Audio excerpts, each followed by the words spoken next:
Tous, il est 11 heures tout pile et nous allons commencer donc cette présentation pour ce webinar. Bienvenue à ce premier webinar Tenevia qui porte sur la mesure et la surveillance des cours d'eau par caméra.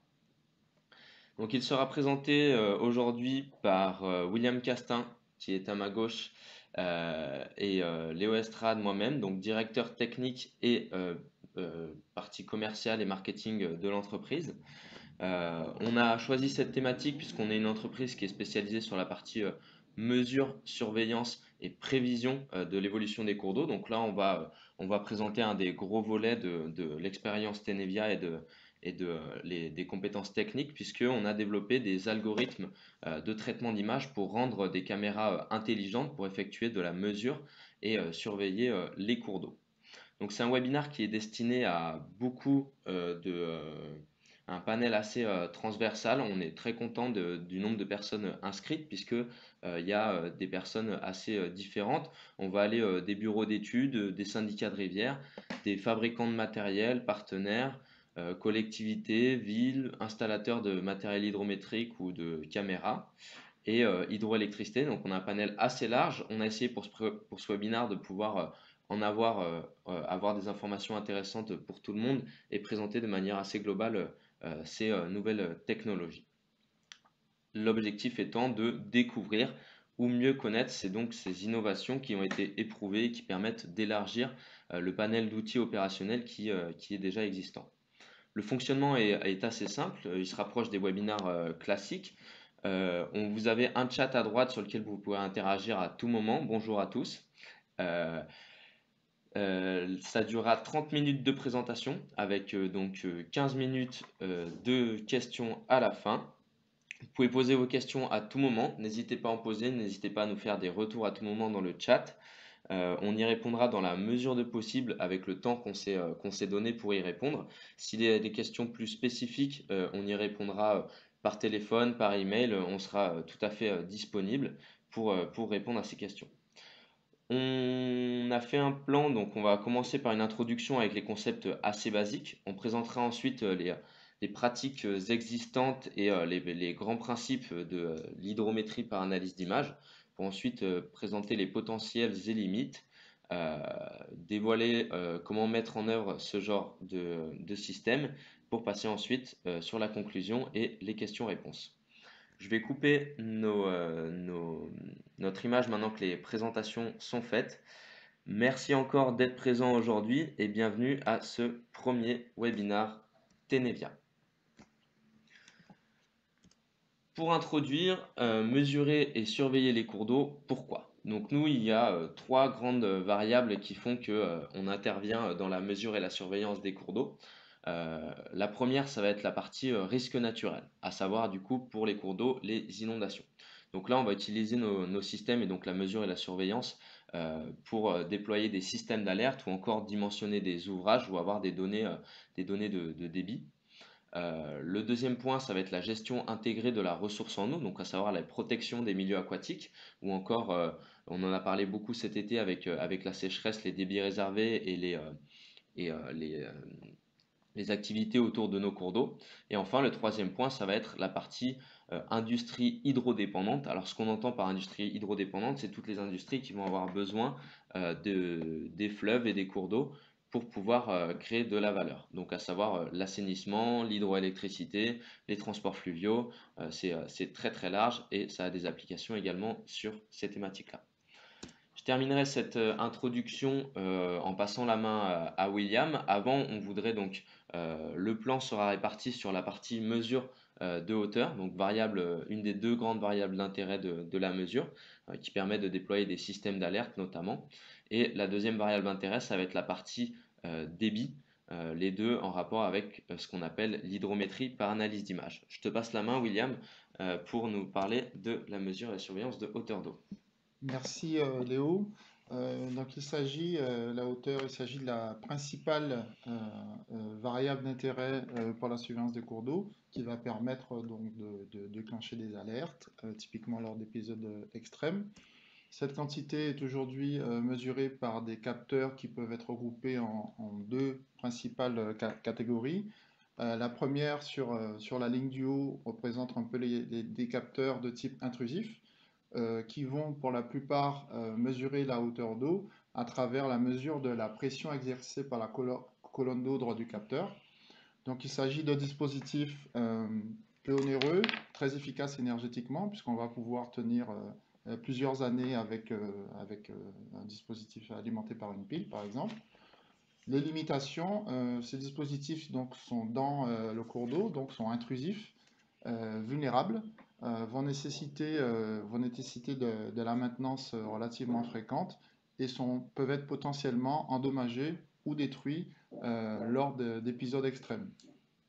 Le deuxième type de capteurs, donc ce sont des capteurs non intrusifs, donc de type ultrason ou radar, où là, la hauteur d'eau va être mesurée à travers la mesure du temps de parcours d'onde émise entre ce capteur et la rivière. Donc il s'agit de capteurs qui sont un peu plus gourmands en énergie que la génération précédente. La mesure étant aussi indirecte, on va avoir des facteurs de perturbation tels que peuvent être le vent ou la pluie, qui vont être relativement difficiles à identifier sans information extérieure. Donc ces capteurs traditionnels sont traditionnellement concentrés et télétransmis et constituent la base des réseaux de surveillance opérationnelle.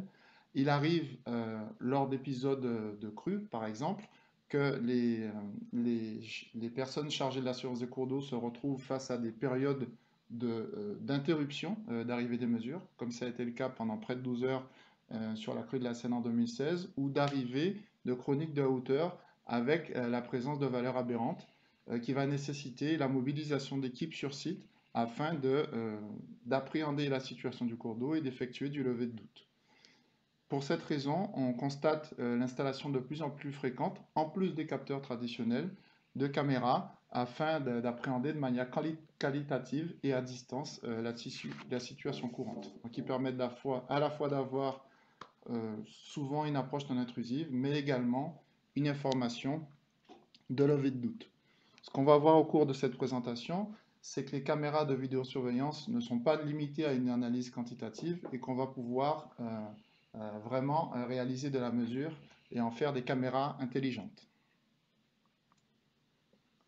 On va pour cela bénéficier des avancées technologiques et théoriques de différents domaines. Donc, dans un premier temps, sur des caméras, vous avez des exemples ici de caméras Axis avec une très large gamme de modèles et de fonctionnalités qui sont caractérisés par une amélioration continue des qualités optiques des imageurs, des capacités de traitement de plus en plus importantes, des performances également en amélioration croissante sur les dispositifs d'éclairage en LED ou en lumière blanche, et des réseaux de transmission permettant de faire transiter des volumes de données de plus en plus importants. Des avancées également très importantes sur la partie traitement d'image et vision par ordinateur, qui permettent l'élaboration d'algorithmes permettant la mesure d'extraire des informations de plus en plus complexes à partir de ces séquences d'images. Ces deux briques vont constituer la base élémentaire de solutions de vidéo analytique dont l'objectif va être, à partir des flux d'images, de lever des alarmes, d'effectuer de la mesure dans de nombreux domaines d'application dont font partie aujourd'hui la mesure et la surveillance des cours d'eau. Donc le principe, il est assez simple. À partir de séquences d'images ici, comme vous pouvez visualiser sur l'Ardèche à Vogüé, on peut visualiser la hauteur du cours d'eau à différents endroits de l'image. On voit que sur la berge d'en face végétalisée, ce n'est pas forcément l'endroit le plus approprié pour détecter l'interface entre l'eau et l'air. Ça va être beaucoup plus aisé sur la pile de pont, typiquement, où on a une échelle millimétrique qui est installée, donc on a un support plan. L'échelle millimétrique, c'est un support non poreux, donc il ne va pas garder la trace de niveau d'eau supérieur. Donc on va tout simplement se proposer d'utiliser ce support qui sont présents sur l'ensemble des stations hydrométriques, puisqu'il s'agit d'une des approches les plus anciennes pour mesurer la hauteur d'eau, où on envoyait des observateurs visualiser ce type d'échelle. Donc à partir des séquences d'images que vous pouvez voir, la première La première mission qu'on va pouvoir remplir, ça va être d'enrichir le levé de doute en surimposant sur l'image des informations de différentes natures. Donc vous avez ici une vue de la caméra, ici une vue orthorectifiée, donc générée comme si on était en face de la caméra.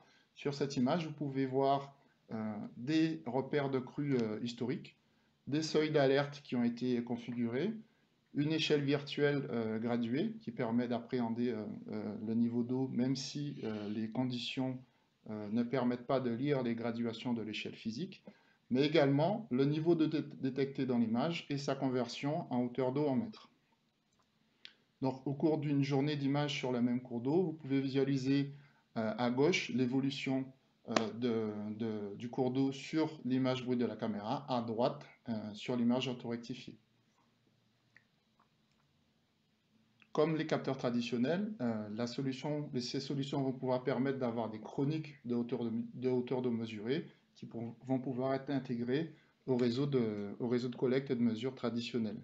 Vous avez un autre exemple ici sur la métropole de Toulon, sur un épisode un peu plus long, comme on peut le voir sur le graphique de droite, un épisode multipique avec des périodes diurnes et des périodes nocturnes où on a recours à l'éclairage infrarouge. Pour résumer, les principaux avantages de cette technique vont être qu'on va pouvoir avoir accès à une mesure de manière non intrusive et avec une fourniture directe d'une information de levée de doute. Les sources de perturbation de la mesure étant visibles, elles vont pouvoir être identifiées et caractérisées automatiquement. On est relativement flexible du point de vue de l'installation la principale contrainte va être que la caméra vise l'échelle lumétrique sur laquelle on réalise la mesure. Pour des opérateurs qui ne sont pas forcément familiers avec l'installation de capteurs hydrométriques, ils vont pouvoir beaucoup plus facilement installer et maintenir de tels dispositifs. Des limitations par rapport à d'autres capteurs, une caméra de vidéosurveillance reste aujourd'hui avec une consommation énergétique un peu plus importante. Puis en fonction des choix qui vont être réalisés, le traitement déporté sur des serveurs ou le traitement sur site intégré dans la caméra, il va falloir donc dimensionner également la transmission pour pouvoir faire transiter à la fois les mesures, mais aussi les images de levée de doute. Comme on l'a souligné, les solutions vont être basées souvent sur l'utilisation d'échelles millimétriques qui doivent être présentes et visibles dans les images. Une autre caractéristique de la mesure par image est que la précision de la mesure de hauteur d'eau va dépendre de la résolution pixel de la caméra, de la distance de la caméra à l'échelle et du niveau de zoom. Lorsqu'on va optimiser les installations, on va typiquement arriver à des résolutions en dessous du centimètre sur la plupart des sites. Je vous propose de passer maintenant à une variable hydrométrique un petit peu plus avancée, qui est le débit. Le débit d'un cours d'eau qui n'est rien d'autre que la quantité d'eau s'écoulant à travers une section au cours d'un intervalle de temps. Donc il s'agit d'une quantité fondamentale afin de pouvoir dimensionner correctement des ouvrages de protection, afin d'étalonner des modèles hydrologiques et hydrauliques qui vont être des outils de prévision pour anticiper les aléas. Donc le débit est déterminé par la hauteur d'eau, mais également la vitesse à laquelle ces masses d'eau s'écoulent. Vitesse qui peut être caractérisée d'un point de vue horizontal par l'évolution de la vitesse de manière transversale. Vous avez sur la figure le profil transversal de vitesse de surface. Et dans le sens vertical, en fonction des différents endroits du cours d'eau, on a également des variations de la vitesse en fonction de la profondeur, caractérisées par le profil vertical. Sur une section donnée, la relation entre la hauteur et le débit va parfois être relativement simple. Dans certains cas, elle pourrait être relativement complexe lorsqu'on a par exemple en aval de la section qu'on mesure un aménagement hydraulique ou une influence de la marée. Dans tous les cas, pour pouvoir améliorer la connaissance du débit, il va falloir réaliser des mesures ponctuelles, donc qu'on appelle des jaugeages, ou alors effectuer de la mesure en continu. Du point de vue de la mesure ponctuelle, la principale méthode utilisée aujourd'hui sur la pratique opérationnelle va consister à faire des jaugeages où on va, avec des dispositifs mécaniques ou basés sur l'effet Doppler, explorer le champ de vitesse à travers la section, comme c'est matérialisé par les points rouges ici, en mobilisant sur site des équipes avec du matériel qui va être plongé dans le cours d'eau et être baladé de la rive gauche à la rive droite, typiquement. Donc ces mesures, les points rouges matérialisés sur la figure, vont permettre d'établir des relations hauteur-débit, comme la courbe bleue, qui permettent d'accéder à une information de débit pour une hauteur mesurée. Les principales contraintes font qu'il faut être sur site pour mesurer ce débit. Donc les équipes ne peuvent pas être sur toutes les sections de rivière en même temps. Le protocole terrain pourra être relativement contraignant. Et puis, lors d'événements extrêmes, ce type de mesures vont être compliquées, délicates, voire impossibles à mettre en œuvre lorsqu'on a des vitesses d'écoulement relativement importantes ou du transport sédimentaire trop important. Une autre approche va consister à utiliser les mêmes capteurs, des capteurs très similaires à ceux qu'on a sur les ADCP, mais à les installer sur les cours d'eau de manière permanente. Donc vous avez un exemple ici avec des profileurs Doppler horizontaux qui vont mesurer la vitesse moyenne à une profondeur donnée. Donc il s'agit d'un dispositif qui est intrusif puisqu'il est placé dans le cours d'eau et il va falloir, pour quantifier le débit, étalonner à partir de jaugeage traditionnel la relation entre cette vitesse moyenne à une profondeur donnée et la vitesse moyenne sur l'ensemble de la section. Une autre approche va consister à avoir des approches de nature non intrusive, donc à mesurer ce qui se passe en surface avec par exemple des radars de vitesse. Vous avez des exemples qui sont fournis. Donc radars qui sont installés au-dessus de la rivière, typiquement sur un pont. Ces capteurs vont effectuer des mesures locales. Il va falloir, comme précédemment, étalonner la relation entre la mesure locale effectuée par le capteur et la vitesse moyenne à partir de jaugeage traditionnel. Une autre approche va consister à utiliser le même type de capteur, mais à l'utiliser en version mobile, donc avec un pistolet radar comme vous pouvez le voir ici, qu'on va pouvoir balader de la rive gauche à la rive droite afin d'échantillonner le profil transversal de vitesse de surface. Donc à partir, au lieu d'avoir qu'une seule mesure locale, en multipliant les mesures locales, on va échantillonner la manière dont la vitesse varie de la rive gauche à la rive droite, et puis en faisant des hypothèses sur la manière dont la vitesse varie avec la profondeur, on va pouvoir effectuer des calculs de débit. L'une des contraintes de ce type d'approche, typiquement en mesure ponctuelle en crue, on peut la visualiser sur cette vidéo, c'est que pour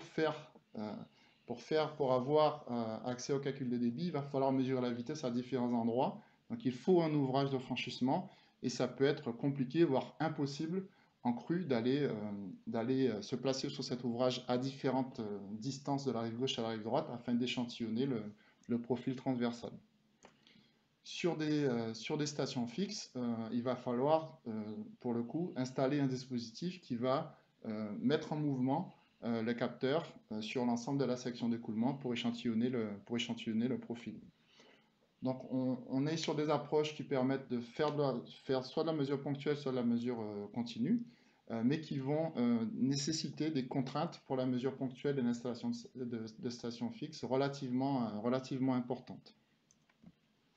Ce que nous allons voir au cours des exemples qui suivent, c'est que les capteurs, les imageurs que sont les caméras de vidéosurveillance, les appareils photonumériques, les smartphones ou les drones, à partir des séquences d'images qui sont acquises, vont pouvoir être utilisés afin de dériver des mesures de vitesse de surface qui ne sont qu'à la surface, mais qui sont spatialement distribuées.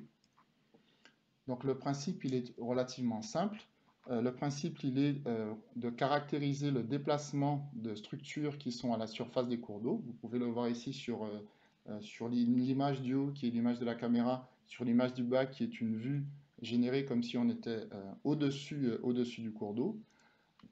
À partir des mesures des déplacements de ces singularités et de l'intervalle de temps entre les images, on peut caractériser un champ de vitesse de surface. À partir de ce champ de vitesse de surface, calculer le profil transversal de la rive gauche à la rive droite, puis en intégrant l'information sur la courbe rouge ici, sur la géométrie du lit, on va pouvoir donc effectuer des calculs de débit.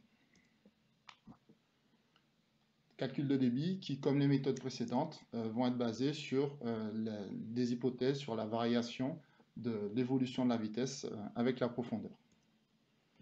Vous avez un exemple ici d'utilisation de ce type d'approche à partir d'une séquence vidéo acquise avec un appareil photonumérique par des hydromètres de la DRE Alpaca qui n'ont pas pu jauger l'esteron lors des crues de 2016 à cet endroit, puisque l'écoulement était beaucoup trop chargé en sédiments pour effectuer un jaugeage à la DCP. À partir de ces séquences vidéo et de mesures qui ont été prises ensuite, il a été possible de mesurer un champ de vitesse de surface, puis d'estimer un débit et de caractériser également l'incertitude qui était associée à ce débit. Vous avez un autre exemple ici à partir d'une caméra fixe. C'est les mêmes images qu'on a vues tout à l'heure sur l'Ardèche à Vogüé, où au cours d'une journée, on va voir progressivement évoluer. Donc vous avez en haut à droite l'évolution des hauteurs d'eau, et à gauche, on voit au cours de la journée les vitesses augmenter sur la vue de la caméra, la vue de dessus, mais également les profils transversaux et la bathymétrie qui sont sur la figure du bas. On voit que finalement, une seule journée de mesure va permettre sur le graphique en bas à droite d'avoir déjà d'échantillonner une plage relativement large de la relation hauteur-débit. On a également accès à des informations hydrauliques relativement intéressantes, puisqu'on peut regarder au cours de cette journée, par exemple, l'évolution du profil transversal de vitesse en fonction de la hauteur. Lorsqu'on va effectuer cette mesure de manière continue sur plusieurs mois, comme c'est le cas ici, on va avoir des milliers de couples hauteur-débit qui permettent de caractériser des choses relativement fines sur la relation hauteur-débit. Ici, on voit un changement de pente autour d'une hauteur voisine de 2 mètres qui arrive lorsque les blocs rocheux qui sont en aval rive droite de la station vont être noyés. Donc ce type de comportement va être beaucoup plus difficile à caractériser lorsqu'au lieu d'avoir plusieurs milliers de points, on n'aura que 5 ou 10 points sur l'ensemble de la gamme. Je vous propose maintenant quelques comparaisons par rapport à des approches traditionnelles. Les premières sur un site très voisin des locaux de Tenevia, où on effectue des formations notamment sur le logiciel FlowSnap. Donc il s'agit d'une station sur laquelle de nombreux jaugeages sont effectués, puisqu'il s'agit du lieu où sont effectués les travaux pratiques de l'école hydraulique de Grenoble. Donc au cours de l'un de ces travaux pratiques, vous pouvez voir le jaugeage ADCP qui a été réalisé, donc avec 6 traversées.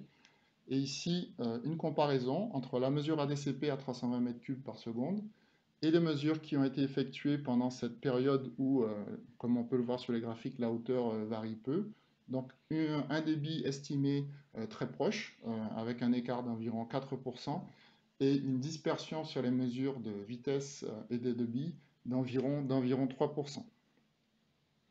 Un autre exemple sur un cours d'eau beaucoup moins large, puisqu'on passe environ d'une centaine de mètres à une trentaine de mètres ici, sur la Sorgue à Fontaine du Vaucluse, où nous avons participé à une intercomparaison de matériel ADCP.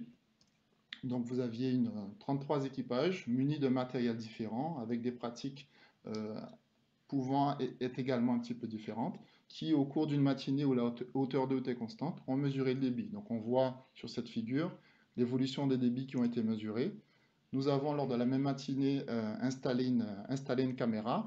On peut voir ici les séquences d'images acquises par cette caméra. Donc on est sur un cours d'eau qui est en aval d'un système karstique, avec donc des hauteurs d'eau faibles, des débits faibles, et puis des structures en surface relativement peu abondantes. Malgré cela, on a pu réaliser donc on peut voir comme précédemment les graphiques avec évolution au cours de la matinée de la hauteur, de la vitesse et du débit. Le débit moyen calculé par analyse d'image est de peu plus de 24 m3 par seconde, très proche à moins de 5% en tout cas des mesures qui ont été effectuées avec les autres appareils ADCP. Vous avez les trois principaux matériels qui ont été utilisés ici. Comparativement à l'exemple précédent, on a en revanche pour ces hauteurs de haut très faibles et des vitesses faibles, on a une dispersion plus importante, là au-dessus de 10% sur la vitesse et le débit. Un dernier exemple sur un écoulement de crue, sur l'Ardèche à Vogüé. Donc à partir de ces séquences d'images, comme on l'a vu précédemment, on peut estimer des champs de vitesse, puis calculer pour chacun de ces champs de vitesse des débits, représentés par les points noirs sur cette figure. Donc les points noirs ont été obtenus avec environ 3-4 jours d'image. Il a fallu 15 ans pour avoir sur cette gamme qui concerne uniquement des jaugeages en crue au service opérationnel afin d'avoir l'ensemble des points rouges, certains effectués à la DCP, d'autres au courantomètre. On peut voir sur cette figure que la dispersion est relativement comparable entre les deux approches et que très rapidement la caméra a pu permettre d'étendre la gamme jaugée. Pour résumer, la mesure de vitesse et le calcul de débit par analyse d'image est une approche non intrusive. On a, comme pour les hauteurs, une flexibilité d'installation assez importante. Le dispositif peut être utilisé pour faire de la mesure en temps réel, pour faire de la mesure en temps différé, avec des caméras fixes ou avec des dispositifs, des imageurs mobiles. Comme pour les hauteurs, on peut facilement identifier les sources de perturbation puisqu'elles sont visuelles. Et l'une des principales caractéristiques par rapport à d'autres approches est que le contenu informatif de mesure de surface est très riche. Et donc, on va pouvoir passer au calcul de débit en utilisant des hypothèses standards sans forcément avoir recours à un étalonnage avec des jugeages traditionnels qui peuvent néanmoins être valorisés pour préciser ces hypothèses s'ils sont disponibles. Les limitations sont également assez similaires par rapport à ce qu'on avait sur la mesure de niveau. Les caméras ont une consommation énergétique un peu plus importante que les capteurs traditionnels. Et puis, il va falloir dimensionner la transmission si on veut également consulter les images qui, là, vont pas être uniquement de la levée de doute, mais qui vont permettre de critiquer la mesure hydrométrique qui est faite par caméra. Parmi les autres limitations et difficultés, elles vont concerner la vision nocturne, puisqu'il ne va pas être évident sur tous les sites de pouvoir effectuer de la mesure à partir des dispositifs d'éclairage, notamment en infrarouge. On est sur un dispositif où on ne mesure qu'à la surface et où la bathymétrie, la géométrie du cours d'eau, fait partie de la calibration initiale qui doit être remise à jour régulièrement.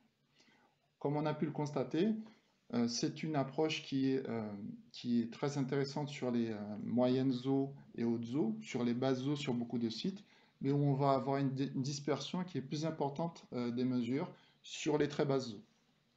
Donc il s'agit, comme on a pu le voir, d'un outil qui va compléter l'arsenal de mesures pour des personnes qui étaient déjà équipées de moyens traditionnels ou pour des opérationnels qui ont besoin d'informations de débit, mais qui n'ont pas nécessairement d'équipe dédiée à l'hydrométrie.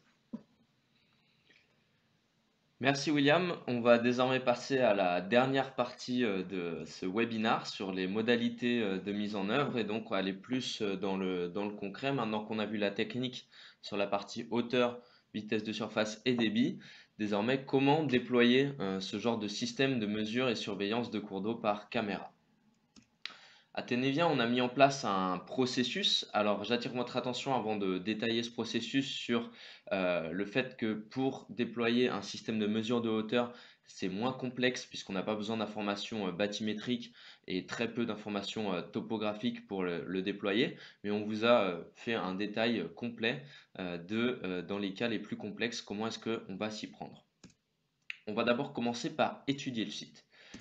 Étudier le site, ça permet de répondre à trois objectifs. Le premier, ça va être d'adapter le matériel, puisqu'on va aller adapter les caméras, les projecteurs infrarouges en fonction de la taille du site et de la distance de la caméra par rapport à la mire. Ça nous permet également de nous assurer de la précision de la mesure, donc avec la résolution de la caméra qu'on va choisir, mais aussi en regardant les écoulements du cours d'eau, notamment en basse eau, puisqu'en général en moyenne et haute eau, on a rarement de problématiques pour effectuer des mesures de vitesse de surface. Enfin, ça va nous permettre de chiffrer l'installation, donc l'installation qui est effectuée généralement par des partenaires installateurs. Pour que vous ayez une vision des différents sites qu'on a instrumentés, donc là on a quelques exemples, on commence à avoir des caméras un peu dans toute la France et même à l'international. Là ça vous permet de voir la diversité des sites sur lesquels on travaille et d'illustrer un petit peu la souplesse d'installation qu'on va avoir. On va aller de cours d'eau de 5 mètres de large à 100 mètres pour le moment. Et on va aller positionner la caméra de manière un petit peu différente à chaque fois. La deuxième partie, ça va être la partie installation. Donc ça, comme je vous le disais précédemment, elle est effectuée par nos partenaires installateurs. On a un exemple d'installation assez classique d'installation Tenevia. Donc on va avoir la caméra. Donc là, c'est un exemple de caméra Axis qu'on utilise assez souvent pour des cours d'eau d'autour de 50 mètres. On va avoir également en dessous le projecteur infrarouge de la marque Retec. Et enfin, le coffret d'alimentation. Donc on met toujours, là c'est une alimentation qui est effectuée sur, au jus. Et on va avoir une batterie d'alimentation pour permettre de, en cas de perte d'énergie locale, pouvoir subvenir aux besoins de la caméra pour une durée de en général 48 heures. Dans ce coffret-là, il y a également un modem 3G 4G pour pouvoir envoyer les images et les mesures au mode de supervision. Le dernier point très important pour la mesure de hauteur, c'est la partie, la mire, donc l'échelle millimétrique que vous pouvez voir en bas, qui nous permet donc de détecter la ligne d'eau et d'effectuer des mesures avec cette caméra. Sur la partie installation, on a ici quelques exemples. Donc, on va vraiment s'adapter, que ce soit sur la partie énergie, transmission, sécurité, etc.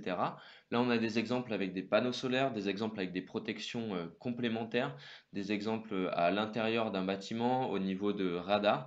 Donc, en fait, on a vraiment une très grande souplesse, que ce soit sur le mât, sur un poteau existant, sur une cabane, dans un pont. On va pouvoir aller regarder. C'est ce qui va nous permettre aussi, quand on va étudier le site, de se positionner la caméra en collaboration avec nos partenaires. Le troisième point, ça va être la campagne terrain. Donc maintenant, vous l'avez bien compris, on a besoin de mesures topographiques et bathymétriques pour effectuer la paramétrisation, notamment des algorithmes pour effectuer vitesse de surface et estimation de débit. Donc c'est une partie qui est effectuée soit par les utilisateurs directement, soit par nous, soit par nos partenaires installateurs. C'est assez libre. Lançons ensuite avec, à partir de ces données terrain, effectuer le paramétrage des algorithmes. Donc ça consiste à prendre les données topographiques et bathymétriques et à les intégrer au moteur de traitement pour ensuite déployer et mettre en service nos systèmes. Donc là, on a un exemple. La mise en service, elle passe généralement par de la supervision des opérateurs et des utilisateurs finaux de ces solutions. Là, on a un exemple toujours sur la même caméra que vous voyez en exemple installation à Val Thorens. Donc là, on a des mesures de hauteur. Les mesures, donc là, c'est une station qui est uniquement hauteur, donc les vitesses et débits ne sont pas calculés à cet instant T. On a l'image courante à gauche, la possibilité de revenir en temps différé sur notre superviseur, avec l'intégration de l'image résultat mire virtuelle, donc qui permet d'avoir une vision directe du degré de dangerosité du cours d'eau pour les gestionnaires de crise ou pour avoir un appui sur le lever de doute. Et le troisième point, le zoom d'échelle que présentait William, la possibilité de mettre des repères de crue et d'autres repères dans l'image. Ça, c'est juste un exemple de mode de supervision. Si vous avez déjà déployé des stations ou vous avez déjà des stations, il en existe beaucoup d'autres. Nous, on intègre l'image et les chroniques de hauteur. Donc, ça fait 34 minutes que nous avons commencé ce webinaire. Il va être temps de conclure. Pour conclure, je dirais qu'on a vu un certain panel de solutions. On a essayé de couvrir de la manière la plus large possible. Vous retrouverez le webinar en rediffusion soit sur la chaîne YouTube, soit sur notre site web si vous avez envie de repasser sur des slides ou sur des précisions. On se tient également à votre disposition si vous avez des questions maintenant. On va prendre 10-15 minutes. On n'en a pas encore dans le chat. Je regarderai par email.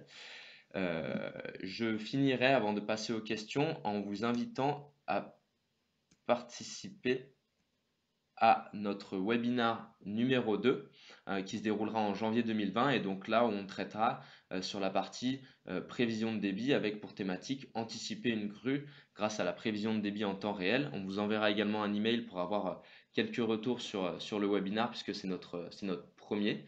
On espère que ça vous a plu et puis on restera en contact. On va passer désormais aux questions. Alors, on n'a pas eu de questions, ça veut dire que c'était relativement clair, hein. Oui, en tout cas, si elles ne viennent pas pour l'instant, n'hésitez pas, soit en revisualisant le support, soit, soit en échangeant avec vos collègues à nous contacter par mail ou par téléphone pour échanger sur les différents points. On reste à votre disposition pour cela. Ah, comment appréhender la variation de la bathymétrie pendant la crue. Donc, comme nous avons précisé effectivement que la, la mesure de vitesse étant effectuée en surface, on, on a une hypothèse d'une bathymétrie qui est la même que lors de la bathymétrie, que lors du calage initial. Effectivement, il peut arriver qu'on ait des variations de la bathymétrie pendant la crue. Le dispositif ne va pas permettre de le détecter de manière automatique. En post-analyse, on va pouvoir visualiser qu'à même hauteur d'eau, les vitesses de surface sont suffisamment changées et que ce changement est probablement lié à un changement de bathymétrie. Donc cet examen va pouvoir déclencher une campagne de mesure pour remesurer la bathymétrie, mais ceci n'est aujourd'hui pas détecté en temps réel et bien sûr pas mis à jour puisqu'il faut retourner faire une campagne terrain pour voir la façon dont le lit a été modifié. Une autre question également sur des calculs qui sont effectués en embarqué. Donc, comme on l'a précisé, il y a comme toutes les solutions de vidéo analytique, on peut avoir différentes combinaisons. Les calculs peuvent être effectués sur le serveur déporté, sur des unités de traitement qui sont raccordées à la caméra ou directement au sein de la caméra. Le choix que nous avons fait au sein de Tenevia, c'est d'aller jusqu'à l'intégration ultime qui est de pouvoir effectuer les calculs directement dans la caméra avec notre partenaire Axis. Qui maintient et développe un écosystème sur les sociétés qui se lancent dans le développement d'applications sur de tels dispositifs. Donc pour la mesure de hauteur, les calculs peuvent être effectués directement dans la caméra. Ce n'est pas encore le cas pour les mesures de vitesse de surface et les calculs de débit.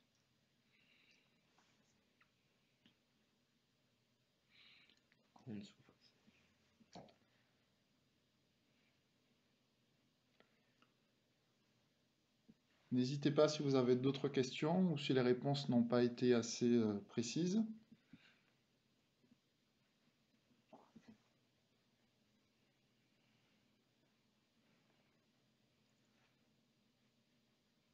Je profite du coup de ces questions pour parler un petit peu de la partie maintenance dans le processus de mise en œuvre, puisqu'on l'a un petit peu passé pour passer directement aux questions et pas vous retarder sur votre planning, on tenait à tenir. Sur la partie maintenance, c'est aussi un des avantages de la caméra, c'est-à-dire que la maintenance va être de la petite électronique. La principale maintenance qu'il va avoir, ça va être, si c'est des berges végétalisées, de s'assurer qu'on n'a pas de branches ou d'éléments perturbateurs qui vont intervenir entre la caméra et la mire. Après, on va effectuer aussi de la maintenance informatique, nous, via notre superviseur, en s'assurant que tout se passe bien tout au long de la supervision. D'autres questions toujours sur la mesure de vitesse dans un premier temps, qui concerne la fréquence d'acquisition d'images, donc le nombre d'images par seconde, autrement appelé framerate. Effectivement, pour effectuer de la mesure de vitesse de surface, il faut que l'intervalle entre les images ne soit pas trop important. On va dire qu'aujourd'hui, c'est une des caractéristiques qui est en amélioration constante également sur les caméras. Il faut pour pouvoir mesurer en crue, un minimum de, on va dire, 10 images par seconde, mais meilleur sera ce nombre d'images par seconde, plus précises seront les mesures de vitesse. Mais aujourd'hui, le nombre minimum d'images, le framerate de 10 images par seconde est aujourd'hui une caractéristique qui est très répandue sur la plupart des caméras de vidéosurveillance et maintenant, aujourd'hui, quelle que soit la résolution en pixels. Je vais répondre à la question sur la partie transmission. Mm. La 4G n'est pas considérée comme compliquée. Ce qu'on va faire, c'est qu'on va d'abord s'assurer du réseau 4G qu'il y a Mhm. sur le site. Et ensuite, on va intégrer le marché de la 4G et de cartes SIM machine to machine est en pleine évolution. Donc, chaque année, les prix baissent et donc on va avoir un abonnement au mois pour transférer les images et les mesures en 4G. Sachant que pour effectuer ces mesures de vitesse et ces calculs de débit, nous avons dimensionné la solution qui aujourd'hui est disponible en cloud et pas encore en embarqué pour que les mesures puissent être réalisées à partir de quelques séquences d'images. Ça veut dire que les images, les informations à faire transiter sur le réseau ne sont pas une vidéo continue de plusieurs secondes, de plusieurs dizaines de secondes, voire de plusieurs minutes, mais sont uniquement des rafales d'images à intervalles réguliers, donc typiquement entre 2 et 5 images toutes les 5 minutes pour des cours d'eau les plus réactifs. D'autres questions sont parvenues par email aux personnes qui n'ont pas pu se connecter à YouTube. La première, c'est est-il possible de relier ce dispositif à un système d'alerte de population? Si vous allez à l'heure actuelle, on peut envoyer des alertes aux personnes gestionnaires. On a créé des partenariats notamment avec la société GDICOM pour créer les passerelles nécessaires pour ensuite déployer un système d'alerte à la population. Vous pouvez aller voir sur notre site web, c'est un système qui s'appelle HydroAlert et donc on intègre en fait des zones découpées pour pouvoir alerter la population en masse. Une autre question du coup sur la partie maintenance. Donc la partie maintenance, elle est moins lourde que sur des capteurs intrusifs. En général, ce qui se passe, c'est qu'on va passer 2 fois par an pour s'assurer de l'électronique. Et en fonction des berges, on va conseiller aux techniciens de rivière ou aux personnes en charge de la maintenance du système d'aller d'aller défricher lorsque on a des facteurs de perturbation dans l'image. À savoir que du coup, l'avantage de l'image, c'est de voir directement en un coup d'œil sur le superviseur les facteurs de perturbation qui vont être présents. S'il y a une branche, on peut voir et on a des alertes qui vont vous prévenir pour aller la couper. Troisième et dernière question du coup de cet email. Quel coût est estimé pour l'exemple présenté sur le cours d'eau de moins de 50 mètres, axis, projecteur infrarouge, etc., etc. Alors pour les coûts, on va avoir 3 types de coûts lorsqu'on va déployer un CAMFLOW. Alors juste sur la partie capteur, donc il va y avoir le matériel, la partie calibration. Donc le matériel va réunir, on a des prix de pack sur notre site web en fonction des sites, va réunir la caméra, le projecteur infrarouge, le PoE qui permet l'alimentation de la caméra et une carte SD qui permet d'avoir un stockage local en cas de perte de transmission ou autre. Ensuite, il va y avoir la partie calibration et enfin la partie logicielle qui sera dans la caméra.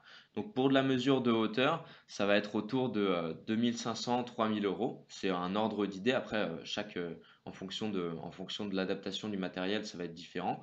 Pour la partie mesure de débit, on va aller plus autour des 9000 euros. Et après, à ça, on va compter la partie installation.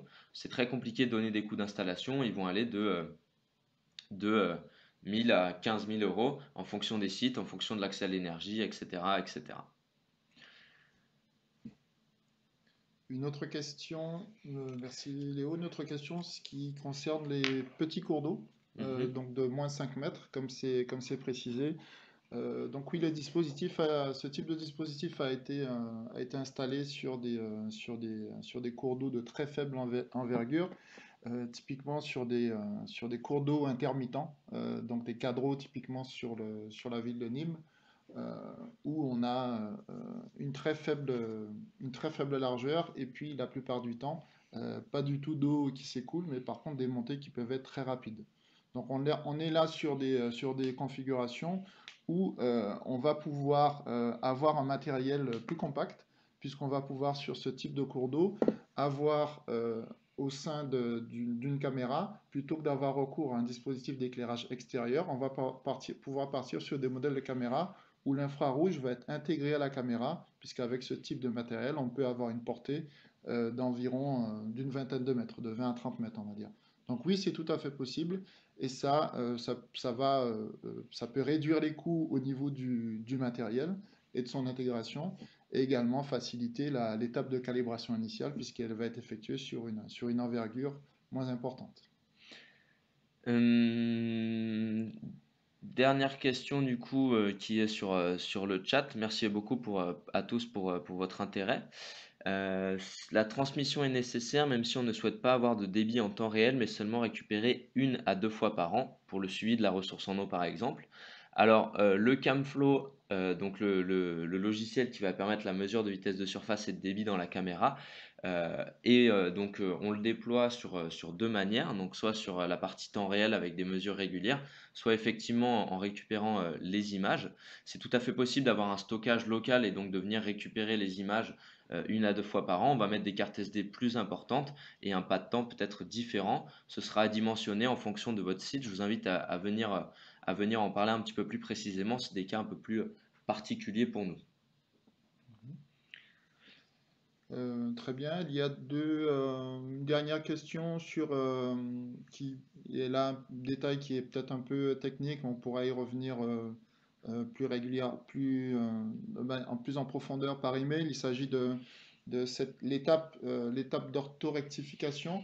Euh, Comme je l'ai précisé, en fait, les approches qu'on va utiliser vont pouvoir être utilisables, que ce soit sur des images brutes ou des images orthorectifiées. Mais par contre, caractéristique importante, il est important d'avoir la mesure de hauteur. C'est qu'effectivement, la mesure de vitesse est réalisée sachant la hauteur, puisqu'à travers, avec l'utilisation d'une seule caméra, il est possible d'effectuer des mesures et de les convertir en mètres, mais pour un plan du repère monde. Donc pour cela, pour savoir dans quel plan on va convertir les mesures de vitesse, donc on utilise l'information de hauteur, hauteur qui peut d'ailleurs soit être mesurée par analyse d'image ou être fournie par un capteur externe qui est un radar ou un capteur à pression, soit s'il y avait un capteur sur site ou s'il n'a pas été possible avec une seule caméra d'avoir une installation qui soit optimale à la fois pour la hauteur mais aussi pour les vitesses et les débits. Ouais, je pense que on va pouvoir s'arrêter ici. On est dans le timing qui était imparti. Si vous avez plus de questions, n'hésitez pas à nous appeler, nous envoyer un email.